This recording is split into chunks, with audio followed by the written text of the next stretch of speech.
Bonjour à tous, nous sommes le vendredi 26 mars, il est 8h34, ouverture des marchés dans 26 minutes. Toujours pas de nouvelles de notre chaîne YouTube, en tout cas elle ne fonctionne toujours pas. Donc espérons que ça remarche la semaine prochaine, c'est ce qui était prévu normalement. Donc dans ce cas, on fera le point bourse sur notre chaîne principale et on verra pour faire un live dans la semaine. Alors pas vendredi prochain dans la mesure où les marchés seront fermés, donc, puisque c'est le week-end de Pâques, ils seront fermés le vendredi et le lundi. Donc, on a droit à un week-end prolongé. Et on verra pour le faire en milieu de semaine, peut-être le mercredi, on verra ça. Les marchés qui sont repartis de l'avant hier, avec une accélération en milieu d'après-midi, qui s'est poursuivie hors séance, pour se rapprocher des 6000 points. Et là, on va avoir une résistance un petit peu sérieuse, juste au-dessus de la tête, qui commence à 6005 et jusqu'à 6015. C'est quand même un niveau assez sérieux. Moi, ce matin, j'ai déjà essayé de sortir des achats vers 93. Vous voyez, notamment ici, j'ai été partiellement exécuté. J'ai fait un contrat. Sur la totalité qui était placée, j'en ai fait un. Là, on va surtout bouger sur l'école, puisque conformément à notre scénario principal, qui consistait à jouer un potentiel de baisse épuisé à l'approche des 5900 points, nous, on a pris des décisions dans ce sens-là, en achetant des futurs, en faisant des écarts. L'idée, c'était quand même de faire des écarts sur le futur, mais surtout en achetant des calls, car la volatilité implicite reste toujours assez basse. Donc, on va pouvoir bouger sur ces niveaux de prix-là, dans la mesure où on va, je pense, doubler la mise sur ce qui a été acheté. Donc les options vaudront deux fois le prix que nous les avons payées. On pourra en sortir un bout et conserver un solde acheteur gratuit. Donc c'est comme ça qu'il faut travailler, qu'il faut continuer à travailler. L'incertitude reste forte. Bon là aujourd'hui on va avoir le Conseil européen qui va se réunir. Ça va peut-être amener un petit peu de volatilité, on verra. En tout cas, nous, on envisageait un repli jusqu'à 5900, 850. Cette zone-là a été validée. Donc pour aujourd'hui, que faire? Acheter sur des replis. Alors, c'est pas évident à faire dans la mesure où l'accélération a été importante hier. Là, on va retrouver une zone autour de 5960 qui constituerait un pullback sur les plus hauts d'hier soir, 18h. Donc, c'est une zone de rebond possible, 5950, valable en début de séance et on réanalysera en cours de route si besoin, en fonction de ce qui se passe, comment se passe l'ouverture notamment. Sur le DAX, on revient sur une zone de résistance assez proche, assez forte, autour des 14 750. D'ailleurs, pour cette nuit, je m'étais placé à 45, 14 745, on a fait 43. Vous voyez, là, c'est pareil, pas beaucoup de réussite. Et sur le DAX, il y a pas mal de niveaux. Vous retrouvez celui-ci donc autour des 14 670. Et puis après, en dessous, on a 14 640. C'est les deux niveaux à surveiller. Donc, évidemment, il y en a un peu plus proche que l'autre. Donc, on va voir là, c'est pareil aussi, comment le repli se met en place, à quelle vitesse, à quelle heure. C'est important parce que on a toujours des indications directionnelles qui restent assez faibles, une tendance de fond qui reste haussière, un marché qui reste solide, et ça, c'est notre commentaire depuis pas mal de temps.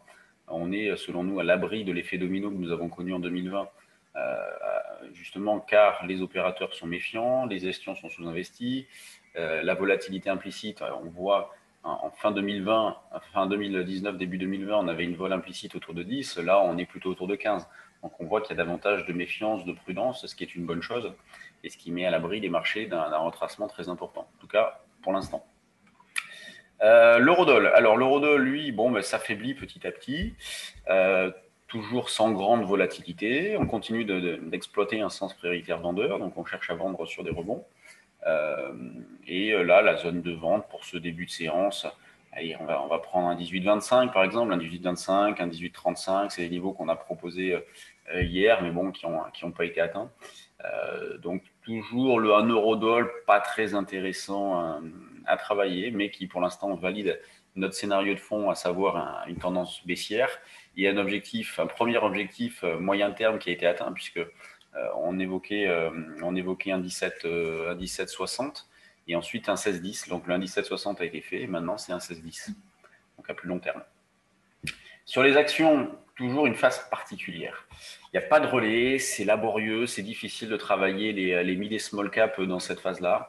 On est vraiment dans une phase avec une note d'opportunité qui est faible, il faut en avoir conscience. On sent que la spéculation est quand même assez méfiante, pour ne pas dire fébrile. On a eu des retours en arrière quand même assez violents sur certaines valeurs. Alors là, Bon, on va surveiller PSB Industrie et puis tout le secteur. Il y a une OPA, donc à 30 euros, formulée par Alpha 20. Donc, bon, bah, ça peut booster tout le secteur. En ce qui concerne les autres valeurs, qu'est-ce que nous avons ce matin? Bon, un rachat pour Capgemini. Il n'y a pas grand-chose. Air France, la Commission européenne approuve l'aide de l'État de 6 milliards à destination d'Air France. Il y a pas de grosses news. En tout cas, bon, mais les grosses tiennent bien. Elles concentrent le gros des intérêts, des plus loin intérêts. Et les mid et small, il y a pour le coup un désintérêt. Vous voyez, donc avec des relais qui sont très laborieux, des faux démarrages ou alors des valeurs comme Atari qui déclenchent et qui ne s'arrêtent plus. Donc c'est vraiment une phase compliquée sur les mid et small. C'est pour ça que nous, on lève un petit peu le pied. Il y a des temps forts, il y a des temps faibles. Là, on est sur un temps faible sur les mid et small. Donc il faut rester un petit peu à l'écart. Bon, on arrive à tenter des petites choses, mais franchement, c'est pas terrible.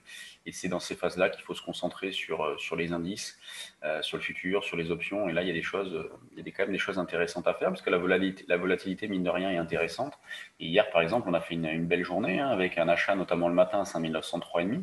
C'est ce qui était proposé sur le trade du jour, qu'on a pu revendre jusqu'à 33.